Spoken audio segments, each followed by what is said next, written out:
하나님의 말씀은 누가복음 17장 5절부터 10절 말씀까지입니다.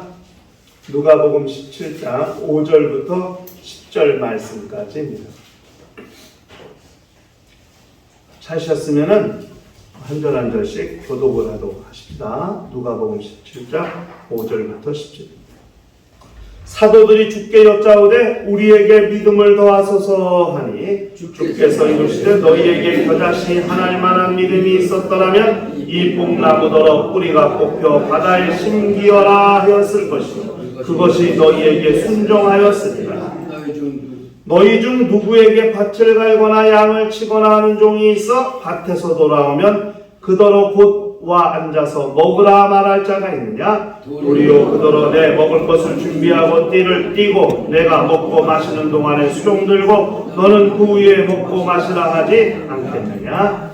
명한 대로 하였다고 종에게 감사하겠느냐? 이와 같이 너희도 명령받은 것을 다 행한 후에 이르기를 우리는 무익한 종이라 우리가 하여야 할 일을 한 것뿐이라 할지니라. 아멘.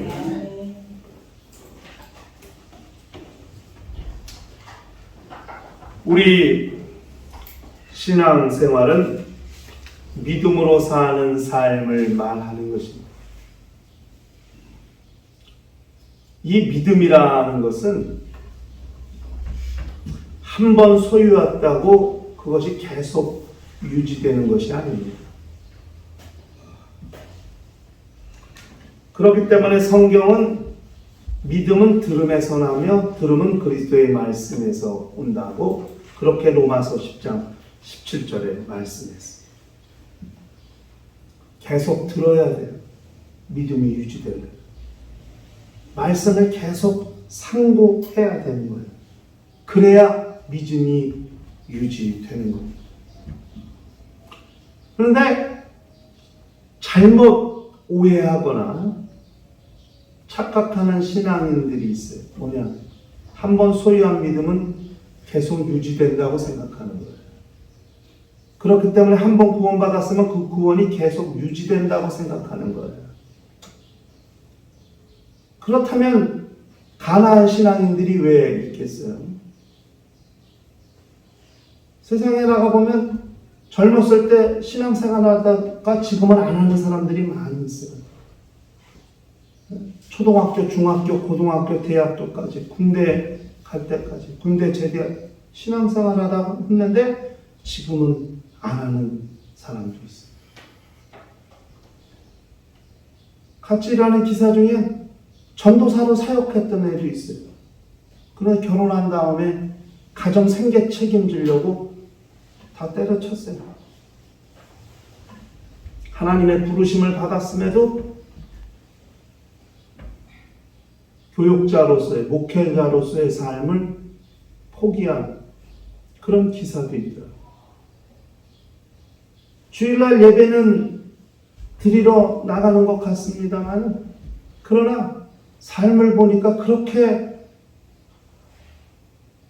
제가 볼 때 썩 그렇게 술 먹을 거 다 먹고, 놀 거 다 놀고, 이렇게 살아요. 믿음은 한 번 소유했다고 계속 유지되는 게 아니에요. 절대 우리가 오해하지 말아야 됩니다. 구원받았다고 너무 안심하지 마세요. 구원파는 그렇게 되는 거예요. 구원파는. 한 번 구원받았으면 그 다음은 끝나는 거예요. 구원받았기 때문에. 근데 그렇지 않아요. 믿음은 계속 유지해 가야 돼요. 그래서 매주 예배 드려야 되고, 매주 말씀을 들어야 되고, 봉사해야 되고, 헌신해야 되고, 열심히 그렇게 신앙생활을 감당해야 되는 것은 그래야 믿음을 유지할 수 있고, 믿음을 성장시킬 수 있고, 믿음이 세워져 갈 수 있습니다. 에베소서 3장입니까? 4장입니까? 그리스도의 장성한 분량에까지 우리가 충만해져요. 거기까지 계속 도달하기 위해서 우리 정말 부지런히 열심히 성경을 묵상하고 주의 말씀을 듣고 그런 거. 한번 처음 사랑을 계속 사도 요한이 에베소 교회에 처음 사랑을 버렸다는 거예요. 그 사랑을 계속 유지할 수 있으면 좋은데 그게 유지가 안 되는 거예요. 믿음은 유지할 수 있어야 합니다. 그래서 우리는 매주 주일날 교회에 나오는 거예요. 그리스도의 몸을 이루는 거예요. 그것이 내 영혼을 살리는 비결이고 내 믿음을 유지하는 절대적인 방법입니다. 여러분, 주일을 성수하는 거 기본 중에 기본입니다. 예수 믿는 사람이라면 주일을 성수하는 게 기본입니다. 이걸 가르쳐야 주일을 성수하는 걸 아는 거는요, 굉장히 초등학교 신앙입니다. 예수 믿는 사람이라면 주일은 당연히 의례, 당연히 교회에 나가야 하는 거죠. 교회 나가는 이유, 예배 드리는 겁니다. 예배 드리는 것, 그분을 만나기 위함입니다. 하나님을 어떻게 만납니까? 눈에 보이지도 않는 분을 어떻게 만날 수 있습니까? 말씀을 듣는 게 그분을 만나는 겁니다. 그분은 말씀으로 우리에게 찾아오시는 거거든요. 그분이 당신을 계시하신 건 말씀 이외에 없어요. 그분은 말씀으로만이 당신을 온전히 다 계시해 주셨거든요. 그렇기 때문에 말씀을 막 받는 것, 말씀을 영접하는 것이 그분을 만나는 거고 그분을 영접하는 거거든요. 이게 가장 기본 중에 기본이에요. 신앙의 기본. 그래야 믿음이 유지될 수 있고 그래야 우리는 처음 사랑을 유지할 수 있고 우리에게 다가온 구원을 그 구원이 우리에게서 떠나가지 않도록 그 구원을 우리에게 영원히 주님 오시는 그날까지 머물게 할 수 있습니다. 말씀을 들으세요. 믿음을 유지하는 비결. 오늘 본문의 제자들이 사도들이라고, 그러니까 사도들이 살아서 주를 만났고 주의 부르심을 받은 자들을 사도라고 해요. 주님이 이 땅의 공생의 기간 중에 직접 나를 따르라고 부르신 자들을 사도라고 하는 거예요. 그런데 제자들, 그 사도들이 주님께 우리에게 믿음을 더하소서 이렇게 물었어요. 아니, 이미 지금 주님을 따르고 있고 주님께 배우고 있고 그렇게 주님의 공생의 기간 중 주님과 함께 먹고 마시고 자면서 주님을 따라가는 자들인데 무슨 믿음을 더해야 할까요? 제자들이 왜 우리에게 믿음을 더하소서 그렇게 예수께 믿음을 더해야 되려고 그렇게 물었을까요? 그렇게 건의했을까요? 그렇게 요청했을까요? 왜 제자들이 믿음을 더해달라고 했을까요?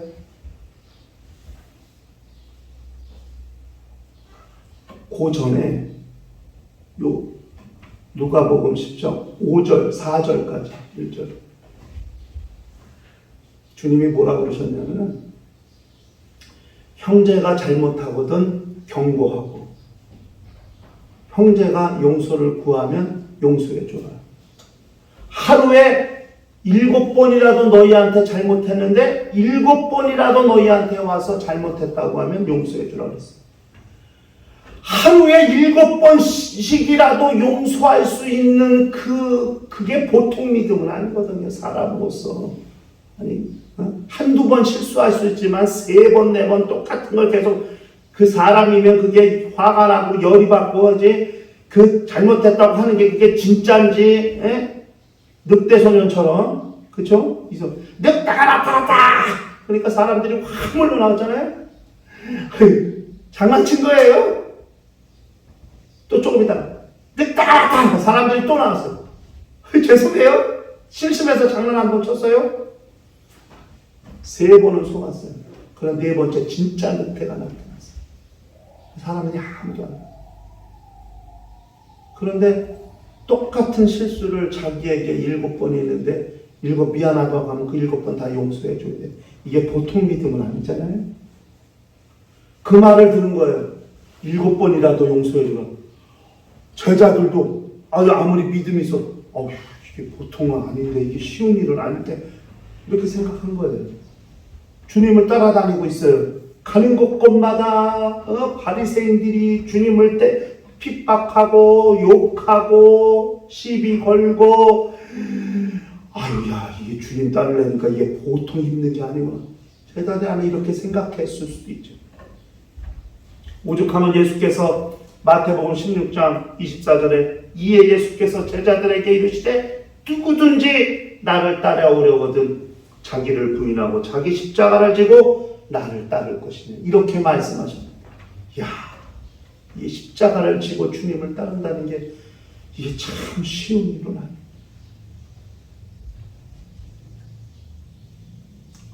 이게 보통 믿음으로선 되는 일이 아니에요. 아마 제자들은 이렇게 생각했을 수 있죠. 그래서 제자들이 주님에게 말씀했어요. 주여, 선생님, 주님, 우리에게 믿음을 좀 더해주세요. 하루에 7번씩이라도 용서할 수 있는 믿음을 더해주세요.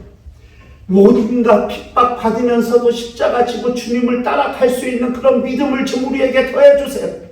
이렇게 믿음을 더해달라고 주님께 요청한 거거든요.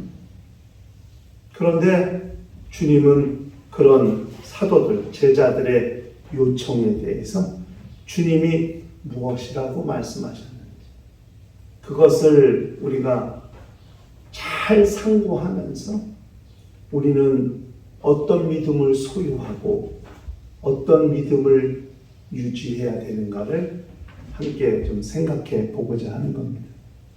주님이 뭐라고 말씀하셨냐면 첫 번째, 겨자씨만한 믿음이면 충분하다는 거예요.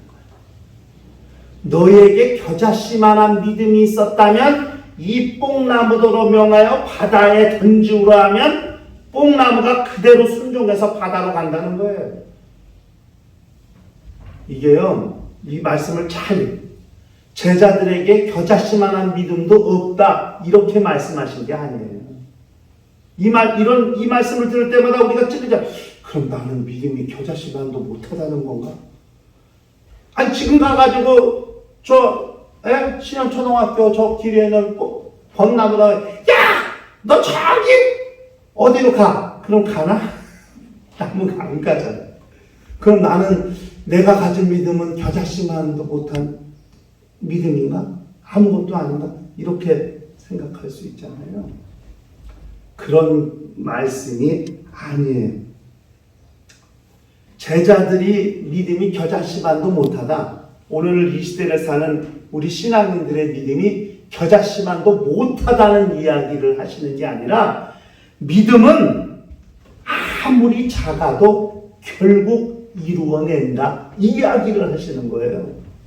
믿음은 아무리 연약하고 작아도 결국 해낼 수 있는 것이 믿음이라는 이야기를 하시는 것이지 겨자씨만한 믿음도 없다. 그렇게 제자들의 믿음을 무시하시고 얕잡아 보시는 게 아닙니다. 오늘 이 시대를 사는 우리들의 믿음이 그렇게 하찮은 것이라고 무시하시는 말씀이 아니라 믿음은 말이야 더해달라고 하는데 안 더해도 돼. 겨자씨만한 믿음 요것만 가지고도 엄청난 일을 할 수 있는 거예요. 믿음은 결국 해낼 수 있다. 믿음은 결국 이루어낼 수 있다. 믿음은 결국 완성할 수 있다. 믿음은 결국 이겨낼 수 있다. 이 이야기를 하시는 것이라는 것을 우리가 생각해 볼 수 있어야 됩니다. 아주 작은 믿음이 얼마나 위대한 일을 해낼 수 있는지 그것을 말씀하시는 거예요. 겨자씨 우리가 예수의 천국 비유를 할 때 보여드렸어요. 들깨보다 적어요. 그러니까 그램수로 1g도 안 돼요. 겨자씨 하나의 크기나 무게가. 그런 1g도 채 안 되는 작은 씨인데 과연 우리에게 그런 믿음이 있는가? 그 작은 겨자씨만한 작은 믿음이 해내는 일이 바로 뽕나무가 바다에 던지우는 것이고 상상하지도 못했던 일들을 이뤄낼 수 있는 그것이라는 것을 말하는 것이죠. 그러니까 예수께서 말씀하시는 것은 믿음의 분량 문제를 말씀하시는 게 아니에요. 그 믿음이 얼마나 진정성이 있느냐, 정말 참 믿음이냐, 정말 하나님을 온전히 의지하는 믿음이냐, 믿음의 분량이 아니라 믿음의 가치, 믿음의 순도, 믿음의 순수함, 그걸 말하는 거거든요. 이것저것 믿는 것 중에 하나 선택해서 하나님을 믿고 예수를 믿는 것이 아니라 다른 것보다도 더 이 세상의 어떤 것보다도 가장 확실하고도 위대하고도 분명한 것이 하나님이 계시하신 믿음이라는 그 확실한 신앙, 믿음의 순수함, 순도가 100% 이어야 한다는 것이지요. 믿음이 크고 크면 큰이라고 적으면 적은이라고 이런 믿음의 분량 이야기를 하는 게 아니다 하는 것을 우리가 기억할 필요가 있습니다. 왜? 그것을 이루시는 것은 우리가 아닙니까? 그 믿음을 사용하시는 것은 우리가 아닙니까? 내가 뽕나무를 향하여 말하도 뽕나무를 바다로 던지시는 이는 하나님이시지 내가 아니란 말이에요. 우리의 겨자씨만한 믿음을 통해서도 엄청난 일을 하시는 분은 하나님이시지 우리가 아니에요. 그런 믿음을 기억하고 그런 믿음을 생각할 줄 알아야 한다 하는 것이죠. 어떤 학자가 그런 말을 했다고 그래요. 믿음은 창문과 같다. 창문, 유리창, 창문과 같다. 믿음은. 그런데 그 창문이 1m 큰 창문이든지 10cm 조그만 창문이든지 그 창문의 크기가 중요하지 않다. 중요한 것은 그 창문을 통해서 어디를 바라보는 그 믿음의 대상이신 하나님을 바라보는 것이 중요한 것이지 창문의 크기가 중요한 것은 아니다. 그 창문을 열고 우리가 어디를 보느냐가 중요하다 하는 거거든요. 이거 매우 중요한 거예요. 우리의 믿음이 아무리 작다고 해도 그 작은 믿음으로 바라보는 대상이 하나님이라면 하나님께서 엄청난 일을 이루도록 하나님이 역사하신다는 것을 우리가 기억할 필요가 있다 하는 것이죠. 히브리서 11장을 믿음의 장이라고 그래요. 특별히 4절부터 16절까지 히브리서 11장 4절부터 16절까지 이렇게 성경은 기록하고 있어요. 뭐 찾아보실 분들은 안 보시고 PPT에도 나와 있으니까요. 믿음으로 아벨은 가인보다 더 나은 제사를 하나님께 드림으로 의로운 자가 하시는 증거를 얻었으니 하나님이 그 예물에 대하여 증언하시니 그가 죽었으나 그 믿음으로써 지금도 말하느니 믿음으로 에녹은 죽음을 보지 않고 옮겨졌으니 하나님이 그를 옮겨심으로 다시 보이지 아니하였느라 그는 옮겨지기 전에 하나님을 기쁘시게 하는 자라는 증거를 받았느니라. 믿음이 없이는 하나님을 기쁘시게 하지 못하나니 하나님께 나간 자는 반드시 그가 계신 것과 또한 그가 자기를 찾는 자들에게 상 주시는 이심을 믿어야 할지니라. 믿음으로 노아는 아직 보이지 않는 일에 경고하심을 받아 경외함으로 방주를 준비하여 그 집을 구원하였으니 이로 말미암아 세상을 정죄하고 믿음을 따르는 의의 상속자가 되었느니라. 믿음으로 아브라함은 부르심을 받았을 때에 순종하여 장래의 유업으로 받을 땅에 나아갈 새에 갈 바를 알지 못하고 나아갔으며 믿음으로 그가 이방의 땅에 있는 것 같이 약속의 땅에 거류하여 동일한 약속을 유업으로 함께 받은 이삭 및 야곱과 더불어 장막에 거하였으니 이는 그가 하나님이 계획하시고 지으실 터가 있는 성을 알았습니다. 믿음으로 사라 자신도 나이가 많아 단산하였으나 잉태할 수 있는 힘을 얻었으니 이는 약속하신 일을 미쁘신 줄 알았습니다.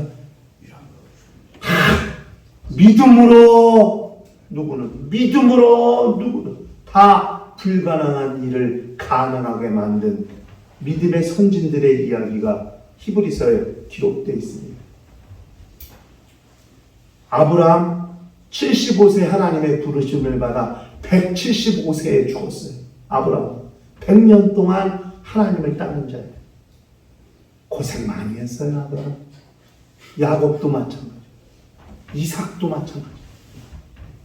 외삼촌 집으로 도망가가지고 21년을 14년을 무인봉사, 7년은 전배기 색깔 있는 거 자기 수입으로 달라고 그래가지고 7년 동안 고생.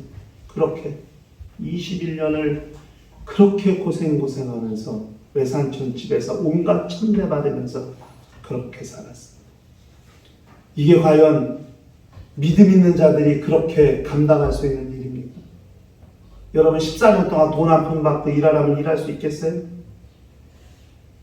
아브라함과 이삭과 야곱이 그렇게 녹록한 삶을 사는 게 아닙니다. 평안하고 행복한 삶을 사는 게 아닙니다. 그런데 그들은 단 한 번도 불평하지 않았습니다. 7년을 수일같이 여겼다고 그렇게 성경을 기록하고 있습니다. 겨자씨 하나일 만한 믿음이 순도 100%라면 하나님은 그 믿음의 찬을 통해서 엄청난 일을 이루시고 우리가 그 역사를 보게 하시는 분이 하나님이시라는 것을 우리가 기억할 필요가 있는 거죠. 겨자씨 믿음만 있어도 족하다는 거예요. 제자들에게 믿음을 더해달라고 그랬더니 그것도 좋은데 얘들아 요만한 믿음만 가지면 돼. 왜? 니네 그런만 믿음 순도 100%짜리 그런 믿음만 가지고 있어. 나머지는 내가 다 할게.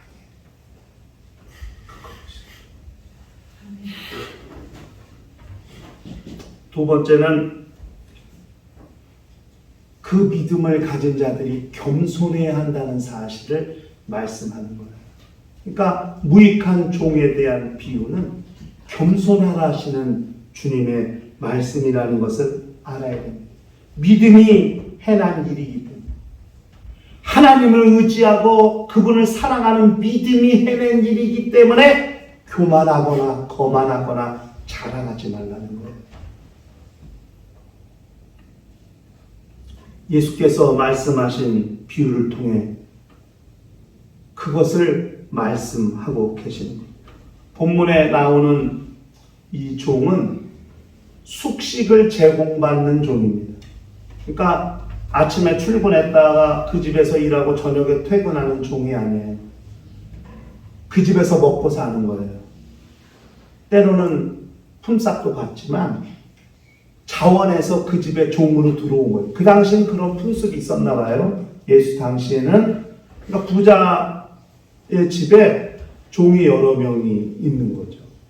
제가 인도 갔는데 그 큰 교회 목사님이신데 그 교회에서 주일날 이제 예배를 드리고 이제 그 목사님 집에 가서 식사 접대를 받는데 그 집에 종이 8명이 있어요. 내가 싫었어. 그 물어봤어요. 궁금하잖아요. 내가 그래서 이제 성경 많이 나가시는 담당 아니 목사님 집에 저렇게 종을 많이 둬도 되냐고 이렇게 물어봤어요. 내가 그러니까 막 웃으시더라고요. 일부러 저들을 써줘야 돼요. 왜? 저들이 목사님 집에서 일해서 받는 월급이 저 가정의 생계를 책임지고 다 그 교회 교인이에요.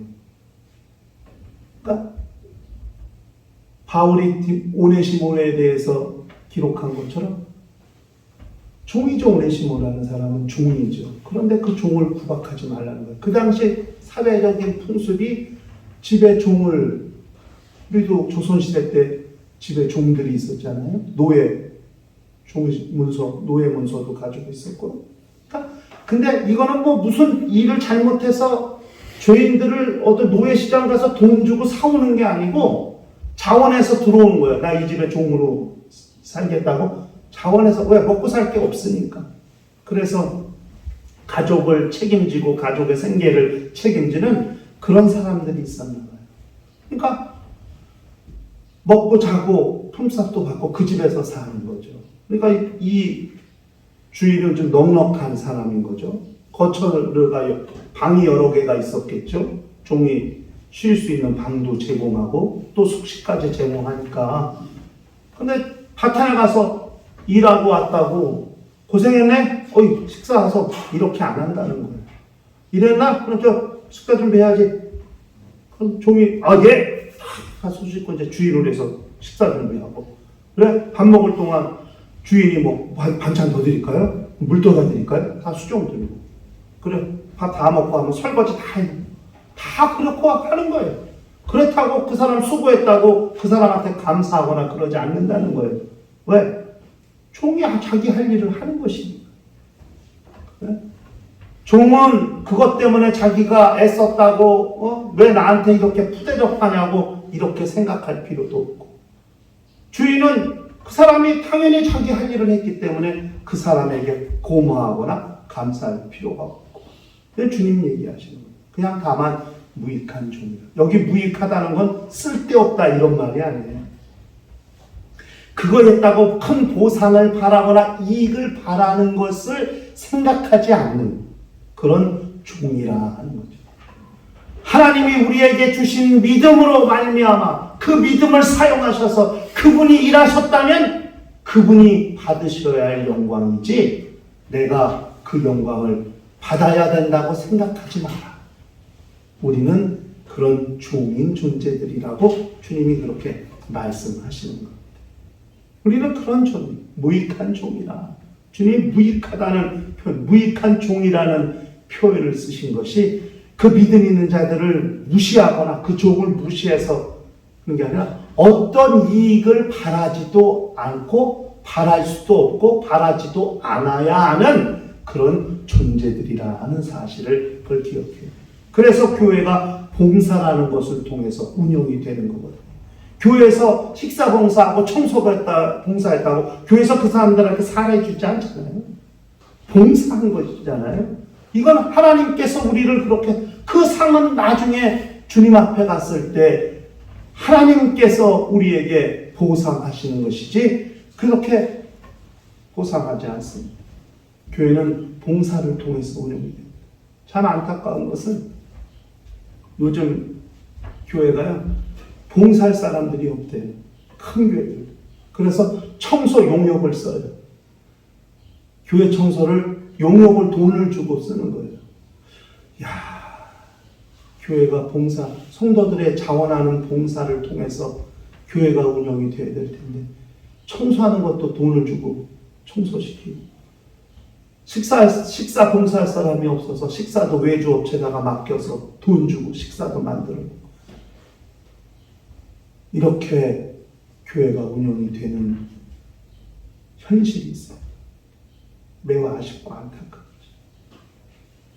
교회가 그런 자원하는 자들의 봉사, 헌신을 통해서 교회가 운영이 되고, 그렇게 정말 교인들이 자원하는 심정으로 봉사하는 그 봉사가 하늘의 상이 될 수 있도록, 하나님 앞에서 받게 될 칭찬이요 보상이요 상급이 될 수 있도록 교회가 그렇게 성도들의 죽음 이후의 삶을 하나님 앞에서 받게 될 영적인 상급을 예비할 수 있도록 그렇게 안내하고 그렇게 운영되게 해야 될 텐데, 이젠 그런 것들을 하기 싫어해서 외주업체에게 다 돈을 주고 결국 교인들은 주님 앞에 가서 어떤 상을 받을까, 이런 고민을 할 수밖에 없는 이런 현실이 되고 있다는 것이 대단히 아쉽고 안타까운 실정이긴 합니다. 얼마나 우린 다 쓸모없는 인생, 하나님 앞에서 우리가 무슨 쓸모있는 인생이었어요? 다 쓸모없는 인생들이었죠. 그런데 하나님께서 예수 그리스도의 은혜로 우리를 살려주시고 하나님의 자녀가 되게 하시고 믿음을 얻게 하시고 그 믿음을 사용하게 하시고 그 믿음을 통해서 거침없이 하나님께서 간섭해 주시고 하나님이 역사해 주심으로써 정말 하나님이 하나님으로 일하시게 할 수 있는 거룩한 존재들이 되게 하신 거 아니겠어요? 그렇게 우리는 교만하거나 거만하거나 자랑하지 말고 겸손해야 한다. 이게 주님이 제자들에게 하시는 말씀. 믿음을 더해달라니까 애들아 겨자씨만한 믿음이면 충분하다. 그런데 너희가 밝히 알아야 될 것은 그 믿음을 통해서 어떤 역사를 이뤘을 때에 교만하거나 거만하지 마라. 그 믿음을 통해 일하신 이는 하나님이시니 하나님께 영광 돌리고 너희는 겸손해라. 우리는 그저 해야 할 일을 했을 뿐 우리는 무익한 종이로소이다. 이렇게 자기가 해야 될 일을 했다고 생각하는 그런 무익한 종과 같은 사람들이 되어야 한다. 주님이 그렇게 말씀하시는 겸손히 우리가 갖춰야 될 믿음 있는 신앙 있는 자들이 갖춰야 될 매우 중요한 영적 요소라는 것을 우리가 기억할 필요가 있습니다. 우리 잠언 22장 4절에 여기 보세요. 겸손과 여호와를 경외함의 보상은 재물과 영광과 생명입니다. 잠언 29장 23절에 사람이 교만하면 낮아지게 되겠고 마음이 겸손하면 영예를 얻으리. 하나님께서 솔로몬을 통해서 말씀해 주신 말씀입니다. 일평생 믿음 있는 자들은 무엇? 겨자씨만한 순도 100%의 겨자씨만한 믿음만 있어도 충분합니다. 거기에 아울러 우리가 겸손한 마음만 가지고 있다면 우리의 믿음을 사용하시는 하나님의 역사는 위대할 수 있다는 것을 기억하면서 일평생 이런 믿음으로 사는 거룩한 신앙, 거룩한 성도들, 가정, 교회가 될 수 있기를 주의 이름으로 축원합니다. 시간 다 같이 통성으로 기도하실 때 주여 내 평생 순도 100% 겨자씨만한 믿음만 가지게 하여 주시고 겸손한 마음으로 하나님의 영광을 돌리는 거룩한 영혼들이 되게 하여 주시옵소서. 다 같이 통성으로 기도합니다. 하나님 아버지, 주께서 우리의 모든 심령들을 다 붙잡으시고 역사하여 주시옵소서. 주의 영광이 충만하게 하시고 오직 하나님의 생명이 풍성하게 이루어 주시옵시며 우리 하나님께서 경영하시는 거룩한 심령들이 다 될 수 있도록 역사하시고 인도하여 주시옵소서. 겨자씨만한 믿음만 있어도 충분하다는 주의 말씀을 기억하게 하여 주시옵소서. 그저 자기가 해야 할 일을 했을 뿐 우리는 무익한 종이라 말하며 겸손한 성품을 가진 신앙인들이 되게 하여 주시옵소서. 교만하지 않게 하시고 거만하지 않게 하시고 자랑하거나 자기를 높이지 않게 하시며 마치 자기가 이 모든 일을 했다는 것을 드러내고 싶은 그런 마음들이 사라지게 하시고 모든 영광은 하나님이 받으셔야 될 것임을 알아 하나님 앞에 감이 없는 영광을 돌릴 수 있는 거룩한 심령들이 다 될 수 있도록 역사하시고 인도하여 주시옵소서. 주께서 이 시간을 건져마사 주의 은혜와 영광이 충만하게 하시며 그러므로 오직 하나님께서 말씀하신 그 말씀이 우리의 삶이 되고 우리의 인생이 되며 우리의 삶의 방향이 되는 거룩한 역사가 충만할 수 있도록 인도하시고 역사하여 주시옵소서. 주께서 성령으로 감동하시고 함께하여 주시옵소서. 주의 은혜가 충만할 수 있도록 역사하여 주시옵시고 인도하여 주시옵소서. 하나님께서 함께하시기를 간절히 빌고 나올 때 예수 이름 받들어 기도합나이다. 아멘. 하나님 아버지, 믿음을 더해달라 말한 사도들에게 겨자씨만한 믿음이면 충분하다 말씀하시고 그러나 그 믿음이 겸손해야 한다는 사실을 무익한 종의 비유를 통해서 말씀하신 주의 말씀을 우리 모두가 잘 기억할 수 있도록 역사하여 주시옵소서.